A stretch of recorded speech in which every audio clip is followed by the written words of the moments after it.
अस्सलामुअलैकुम जनाब, क्या हाल है? ठीक ठाक हो जनाब? मैं हम मोहम्मद शकील तुसने YouTube channel tractor stunt video ते जनाब वेलकम करने तो तुहाडे अपने ही चैनल ट्रैक्टर स्टंट वीडियो ते जनाब अज तरह अस NH Ghazi फॉर सेल है जी।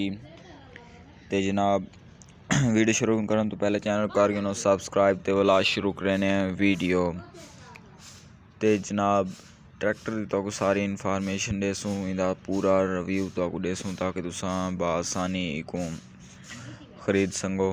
तो जनाब अज दी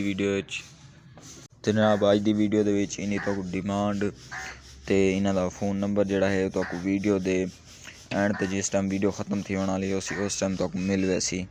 तो जनाब अगर तुहाडे कोल भी कोई शवी होवे सारा व्हाट्सअप नंबर स्क्रीन ते शो थी गया उसी साको अपनी वीडियो व्हाट्सअप कर दो, अस तुहाडी वीडियो इंशाल्लाह ज़रूर अपलोड करेसूँ।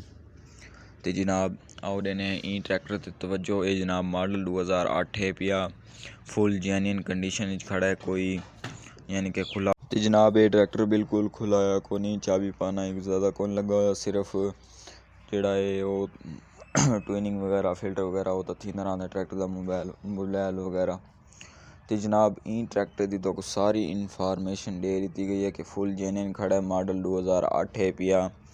तो हुण आ गए इनकी डिमांड की गाल, तो इनकी डिमांड भी तो दसने। उस तो पहले टायरों को गड्डियां को चेक कर गिनो, अगले को चेक कर गिनो, कोई जंग वगैरह को नहीं रिमा वगैरह ते बहुत ही नायाब ट्रैक्टर है। ये ट्रैक्टर शौकीन हजरात किते है क्योंकि ये बिल्कुल ही नीट क्लीन खड़ा थिया। तो जनाब हुण गाल करने इनकी डिमांड दी, जिमें कि तुहाडे अगू स्क्रीन शॉट शो थी गया उसी डॉक्यूमेंट्स ओके इन्हां दा मोबाइल नंबर भी है खड़े। तो जनाब इन्हें डिमांड को नहीं दसाई, जिमें कि तुसां स्क्रीन शॉट भी दिस है। तो इन्हां दा राबता करके तुसां जिहड़ा है वो हासिल कर सकदे हो मालूमात। ते कमी पेशी भी कर सने, कोई मसला मसैल को नहीं। अगर तो ट्रैक्टर पसंद है तो उन्होंने रबता करो। इन नाल साकू दे इजाज़त, अपनी दुआ याद रखे सो, अपना मुँह सर ख्याल रखे सो। अल्लाह हाफिज़, शुक्रिया।